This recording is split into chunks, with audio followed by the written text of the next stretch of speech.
কুড়িগ্রাম থেকে নাগেশ্বরী ও ভ্রঙ্গামারী উপজেলার যোগাযোগ রক্ষার উদ্দেশ্যে ধরলা নদীর উপর একটি সেতু নির্মাণ করা হয়। এই সেতুটি ধরলা ব্রিজ নামে সুপরিচিত।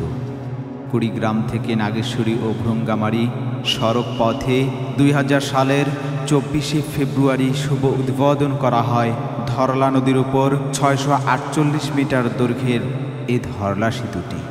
ধরলা নদীর উত্তর ও পশ্চিম দিকে কুড়িগ্রাম পানি উন্নয়ন বোর্ড কর্তৃক একটি পার্ক গড়ে তোলা হয়েছে।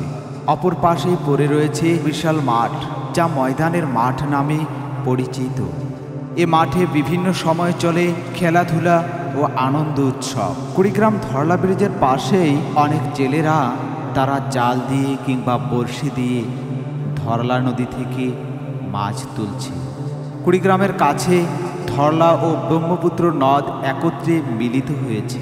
ধরলা সেতুর পাশে ব্লক দিয়ে যে রাস্তাটি তৈরি করা হয়েছে, এখানে আসলেই মহান রব্বুল আলামিনের প্রদত্ত এক দমকা বাতাসে মুহূর্তেই শরীরটা শীতল হয়ে যায়। বিকেলবেলা প্রাণবন্ত সময় কাটানো, নৌকা ভ্রমণ কিংবা সূর্যাস্তের দৃশ্য দেখার জন্য ধরলা ব্রিজ এলাকায় অসংখ্য দর্শনার্থীর আগমন ঘটে। এছাড়াও ধরলা নদীর পাড়ে চায়ের দোকানের চা এবং বিভিন্ন আইটেমের চপ খুবই মজাদার। তার পাশেই রয়েছে আল্লামা ফজলুল করিম রহমতুল্লাহি আলাই জামিয়া ইসলামিয়া মাদ্রাসা ময়দান। প্রতি বছরেই বাংলাদেশ মুজাহিদ কমিটির আয়োজনে এ মাঠে চরমনাই মাহফিলের নমুনায় 3 দিন ব্যাপী বিশাল ইজতিমা অনুষ্ঠিত হয়।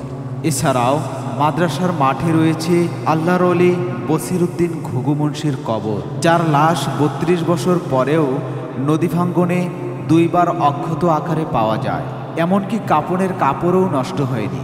আল্লামা ফজলুল করিম রহমতুল্লাহি আলাই জামিয়া ইসলামিয়া মাদ্রাসার সাবেক মুহতামিম মরহুম মুফতি আবুল হাসান আনসারি সাহেব হুজুর বলেন, লাশের শরীর ও মুখ দেখে মনে হয় মানুষটি এই বুঝি ঘুমিয়ে গেল।